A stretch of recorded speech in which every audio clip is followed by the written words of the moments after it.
bakit nga ba mas marami ang nanonood sa Battle of the YouTubers kaysa sa totoong pro boxing? Kamusta mga idol? Here we go again, Mark Anthony TV. Please like and subscribe. The World Boxing Association versus the Battle of YouTuber.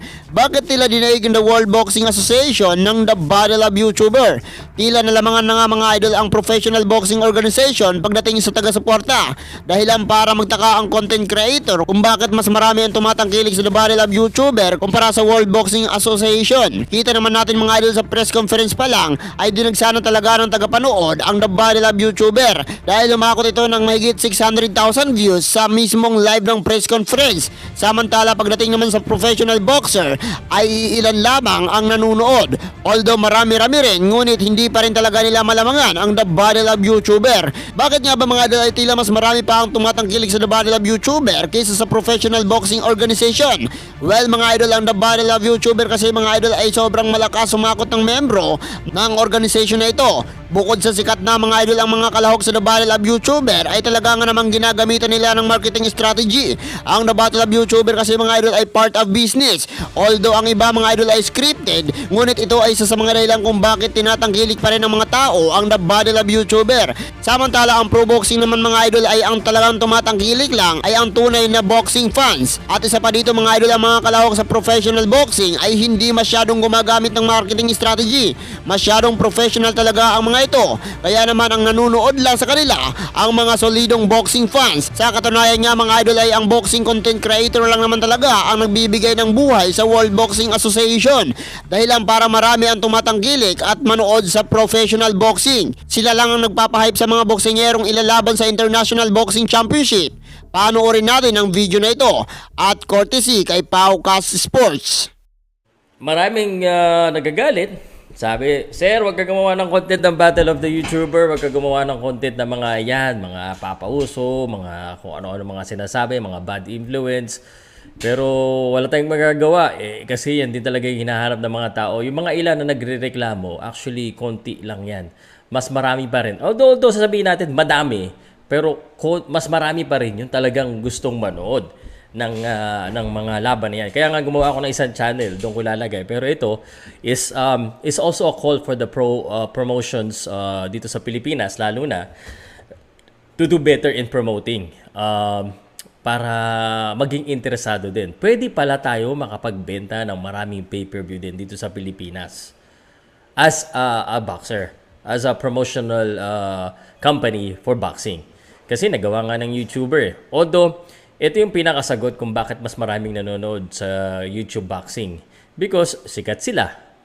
Ang galing nila mag-promote, ang dami. Although minsan over that parang so tag dito, sobra na kasi nakakasakit na, pero anong magagawa natin? Yan yung strategy nila. I'm not saying na ganyan ang gawin ng pro boxing or pro sports dito sa Pilipinas, but nakita natin yung format nila. They have a lot of marketing materials even before the event. Ang dami nagsasalita po lahat. Hindi ko sinabing magmurahan po, no? Ang sinasabi ko lang is we could do better in promoting. And ito yung real talk. Again, patapos na yung taon sa mga boxers, no? Itong mga YouTuber, yung mga lamalabang, kita mo naman kung paano sila magsalita, paano nila i-deliver. Talagang mapapaniwala mo. Pero kung makikita mo yung mga pictura ng mga taga-Bisaya at saka taga-Luzon doon, tuwan-tuwa sila sa isa't isa. Nagpapapicture pa sila sa isa't isa. Nakita mo yung nag-aapihan sa online, minsan naiisahan din tayo no? All I'm saying is that yung mga nanonood kasi sa professional boxers are boxing fans. And boxing fans is not that many compared to entertainment fans. Hindi naman boxing fans lahat ng nanonood ng Battle of the YouTuber. Yung iba dyan, entertainment lang. Or karamihan po dyan, hindi iba. Actually, karamihan dyan, entertainment. So, all I'm saying is that wag tayo, yung mga boxing fans, kagaya mo, nanonood ka sa akin, and I'm sure karamihan din sa inyo, sumulyap din sa Battle of the YouTubers, kahit na galit kayo, sinasabi nyo na wala yan, diba? Example, mapapalingon tayo no? Mapapalingon tayo And we need to do some kind of things like that sa boxing. promotions. Again, there are different ways.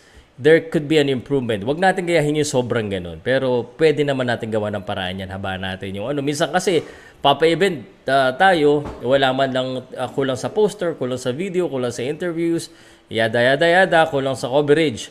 Sila, mo, wala silang TV coverage, pero nagawa nila, sobrang dami.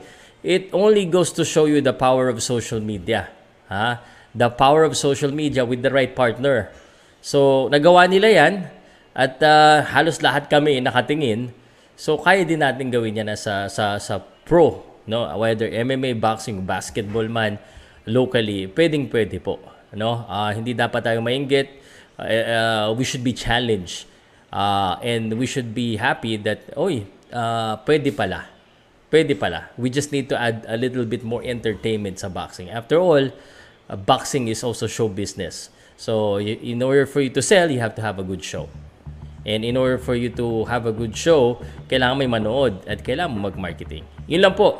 So, kayo ba ay agree sa akin kung bakit maraming nanonood ang Battle of the YouTubers? At gusto ko lang tanongin kayo, bakit ba kayo interesado sa Battle of the YouTubers? Or hindi ba kayo, galit ba kayo sa Battle of the YouTubers? At bakit? Comment nyo lang down below, pag-usapan po natin. Sana panood nyo mga idol, ano ang masabi nyo? Bakit nga ba tinatangkilik ng mga manunood ng The Battle of YouTuber kumpara sa World Boxing Organization? Mag-comment lang. At hanggang dito na lang tayo mga idol. Kung nagustuhan mo ang video na ito ay inaanyayahan kitang subscribe ang ating channel. Ako ay nag-upload ng isa hanggang 2 video araw-araw. At ang susunod na video na i-upload natin ay ang inaantay nyo. Maraming salamat. Goodbye. Hindi pa nga ako nakasuntok eh. Isa pa lang eh. Wala na, sumuko na agad. Sabi nila, malakas daw yung mga Team Manila. Wala talaga. Wala talaga taga-Team Manila. Siguro, di ba, marami naman sila. Baka meron pa sigurong mag-sub. Di ba, sa sub. Ulit ako sa boxing. Kung sinong pwede dyan sa Team Manila. Okay, shoutout pala sa kapatid ko nanonood. Hindi siya makadalo dito eh. Binabawalan siya sa WBO. Siguro yung kakalabanin ko na lang, yung utol na lang niya. Kasi, di ba, hindi rin natuloy dyan, oh. Tapos may may injured na. Matik na, andali na lang yan. Oh. Kaya salamat sa mga Team Bisaya na sumusuporta sa amin. Yan, salamat. At saka kay Lord, thank you. Yan. Congrats. Okay, thank you so much. Para po kayo, baka mag-abot. Okay, ito may mahabol. Interview natin to. Ano yun?